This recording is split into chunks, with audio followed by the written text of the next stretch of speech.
Il y a une deuxième vague épidémique, c'est-à-dire qu'il y a une première vague épidémique qui s'est finie par un pic très important d'hospitalisation et de décès, et là on est dans un tout début de deuxième vague, effectivement.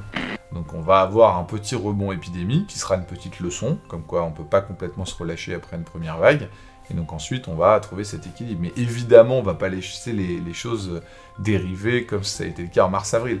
Donc tous les scénarios catastrophistes sur des pics comme on a eu en mars-avril, sont pour moi totalement irréalistes. On a une petite réascension épidémique qui va être contrôlée. On est en train de trouver notre équilibre en Europe. Du coup, on a eu cette deuxième vague qui est arrivée. On a cru que les tests allaient nous permettre de l'éviter. Or, c'est pas le cas. Ça, c'est mathématique. C'est pas le cas. Il y a trop d'asymptomatiques, en fait, qui peuvent répandre la maladie. Surtout quand c'est les jeunes qui se contaminent. Et donc, du coup, on a été bloqué comme ça. Et on a eu cette deuxième vague qui est arrivée. Ça peut pas marcher, le test massif. Ça peut pas marcher parce qu'il faudrait tester tout le monde.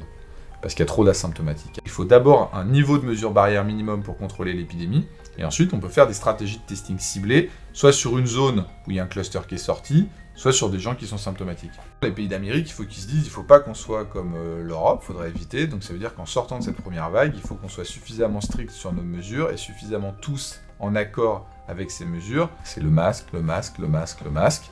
Ça contrôle l'épidémie, et après vous faites du testing, pour éviter de vous couper quelques chaînes de contamination. Mais vous n'avez même pas forcément besoin de faire ça si le masque est bien respecté. On n'a pas besoin de mesures draconiennes pour contrôler cette épidémie.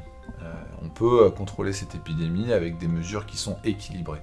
Et très probablement qu'une certaine dose de télétravail, par exemple, certains événements qu'il faut éviter, les grandes fêtes dans les nightclubs, les grands mariages de 500 personnes, les salles de concert sans masque, ça c'est des choses évidemment qu'il faut proscrire. Si vous enlevez ça, qui vous faites porter le masque dans les entreprises, dans les magasins et dans les collèges-lycées, c'est-à-dire dans les endroits clos, globalement, vous pouvez vivre à peu près normalement, sans reprise épidémique. Il n'y a pas forcément besoin d'avoir la bulle sociale, qui est extrêmement contraignante.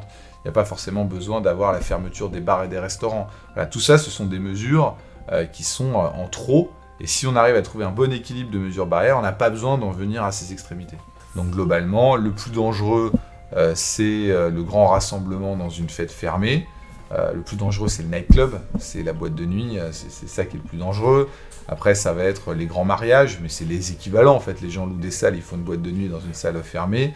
Voilà, ça va être ça les circonstances les plus dangereuses. Les grands restaurants où on ne respecte rien, les gens restent assez longtemps. Il faudra faire très attention aux fêtes de fin d'année. Ils peuvent y en avoir fait, mais il faut que ce soit fait dans des circonstances particulières, avec un respect des mesures barrières. Et c'est sûr que c'est plutôt, il va falloir faire des fêtes de fin d'année soft. C'est pas là qu'il faut prévoir le jour de l'an de la décennie. Il faut pas croire que le virus va disparaître. Et donc en fait, il faut réussir à trouver une stratégie qui soit acceptée par la population et comprise par la population. Ce qui est très important, c'est de communiquer, qui puisse durer sur le long terme sans qu'elle soit trop contraignante. Sinon, on va passer son temps à ajuster comme ça et ça va créer des tensions dans la population qui sont insupportables.